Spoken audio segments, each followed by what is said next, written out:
Have you ever heard the tale of the vast prairies, where a Native American tribe once struck terror across the Great Plains, crushing their enemies beneath the hooves of their warhorses? Any invader who set foot on their land had only two choices: flee or die. If captured by the Comanche warriors, death was the inevitable fate. The Comanche were a nomadic tribe of undefeated warriors, feared by all who dared to challenge them. Since the 17th century, they established an empire on horseback, dominating the plains from northwest Texas to New Mexico, Kansas, and Oklahoma. Their mastery of cavalry warfare and ruthless tactics made them nearly invincible, shaping them into one of the most formidable forces in North America. The 18th and 19th centuries marked the golden age of the Comanche. During this time, they controlled most of northwest Texas and surrounding areas, including eastern New Mexico, southeastern Colorado, southwestern Kansas, and western Oklahoma. This vast territory, known as Comancheria by the Spanish, was not only the homeland of the tribe but also the center of a powerful horse-riding culture. Here, Comanche warriors roamed freely, shaping their legendary stories into the Great Plains and leaving a legacy of dominance and fear. Originally, the Comanche were a branch of the Shoshone tribe, living along the Upper Platte River in the western United States. Everything changed when the Spanish introduced horses to North America in the early 17th century during the colonization of Mexico and the southern U.S. in 1680. The Pueblo Revolt against Spanish rule allowed many indigenous tribes, including the Pueblo, to seize a large number of horses. This was a turning point that ushered in a new era, one in which the Comanche quickly abandoned their old way of life and became invincible nomadic warriors. Horses not only enabled them to travel swiftly across the plains but also transformed them into masters of warfare. Marking the rise of a powerful cavalry empire, horses completely reshaped Comanche life, turning them into the undisputed rulers of the plains. With exceptional horseback riding skills, they applied guerrilla tactics, raiding, lightning-fast attacks, and relentless territorial expansion, bringing back vast spoils, including captives, which strengthened their military power in both manpower and weaponry. The Comanche trained from childhood to be expert horse riders and archers, able to shoot arrows with deadly precision while riding at full speed. Their agility and ability to strike swiftly made them almost impossible to defeat in open combat. Beyond warfare, the Comanche thrived as skilled traders, horse breeders, and hunters. They imposed a protection fee on the Spanish, repeatedly raiding for people, horses, and supplies. Their fight and negotiate strategy forced Spanish authorities to offer tributes in exchange for temporary peace in their settlements. For decades, these tributes became one of the main resources that allowed the Comanche to sustain and expand their wars, further strengthening their dominance over the vast plains. However, their dominance came at a cost. The Comanche were feared not only by their enemies but also by other Native American tribes. Their aggressive expansion pushed many tribes, such as the Apache, into harsher territories, creating conflicts that lasted for generations. Their relentless raids on settlers and military outposts eventually provoked a powerful response from the United States, which viewed them as a significant obstacle to westward expansion. There were many reasons behind the collapse of one of the most powerful cavalry empires of the Great Plains. Among them were the massive wave of white settlers, the military expansion of the United States, and devastating diseases, all of which pushed the Comanche to the brink of extinction. However, the most crushing blow came with the Battle of Palo Duro Canyon in 1874, a decisive turning point that marked the end of the tribe's golden era. At dawn on September 28, 1874, the U.S. Army, led by General Ronald S. Mackenzie, silently advanced into Palo Duro Canyon, the Comanche's last stronghold. In the stillness of the night, the sound of horse hooves echoed against the canyon walls. As the first rays of sunlight broke over the horizon, the first gunshots rang out, marking the beginning of the fateful battle. Caught off guard, the Comanche and their Kiowa and Cheyenne allies were forced into a defensive position. Though they were fierce warriors, the sudden attack left them with no chance to mount a counter-offensive. In desperation, they fled up the canyon walls, seeking an escape route. However, the true tragedy was not in the battle itself but in the ruthless strategy of the U.S. Army. Merely winning was not enough.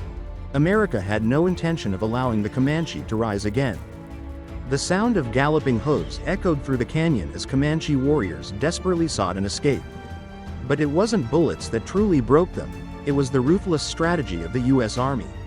As flames engulfed their camps, Mackenzie issued the most devastating order of the campaign: destroy everything the Comanche needed to survive.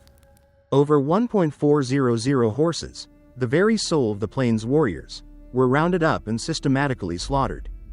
Gunshots rang out in relentless succession, blending with the agonizing cries of dying horses.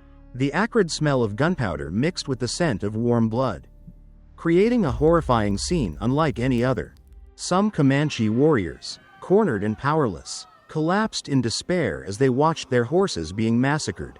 To them, losing their horses meant more than losing transportation or combat ability, it meant losing their spirit, their honor, their way of life. These were the same warhorses that had carried them to victory across the Great Plains. Now lying lifeless in the dust, a few warriors knelt down, driving arrows into the ground, a silent symbol of surrender in utter hopelessness. But the destruction did not stop there.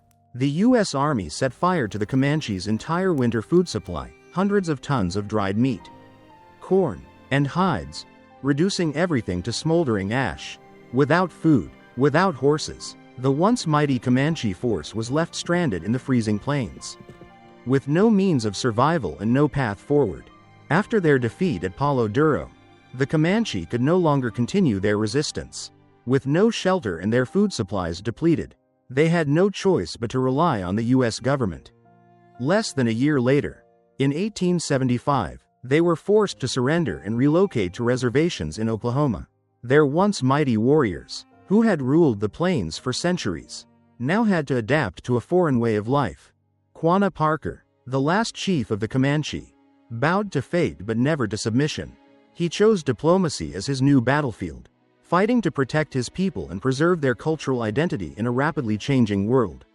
He worked tirelessly to secure better living conditions for the Comanche, adapting while still striving to keep their traditions alive. Under his leadership, the Comanche managed to navigate the challenges of reservation life, blending old traditions with new realities. The history of the Comanche is a story of powerful rise and tragic downfall.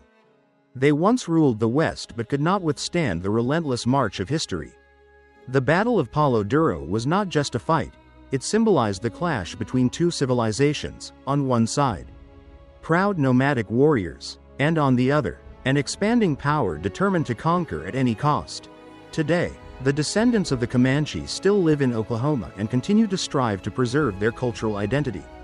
Although they no longer ride horses across vast plains, their spirit lives on in the traditions and history of Native Americans. The battle at Palo Duro Canyon marks not only the end of an era but also a lesson in survival and the pride of a great nation. The Comanche may have lost their empire, but their legacy remains immortal. The echoes of the Comanche's reign may have faded from the plains, but their impact on American history remains undeniable. They were not just warriors but also skilled diplomats, traders, and survivors. Their influence extended beyond warfare, shaping the very fabric of the American West. The introduction of horses into Native American culture fundamentally changed how tribes lived, fought, and interacted with others, and no group embodied this transformation better than the Comanche. Even after their forced relocation to reservations, they maintained a sense of identity and resilience. While many aspects of their traditional way of life were lost, their stories, customs, and warrior spirit endured. Today, the Comanche Nation continues to thrive, embracing both modern life and cultural preservation. Their language, once on the brink of extinction, is being revitalized through educational programs. Annual powwows celebrate their heritage, ensuring that future generations remember their proud ancestors. The rise and fall of the Comanche offer invaluable lessons in history, resilience, and adaptation. Their dominance over the Great Plains showcases the power of innovation and adaptability, how they transformed themselves from humble hunter-gatherers into one of the greatest mounted warrior cultures in history.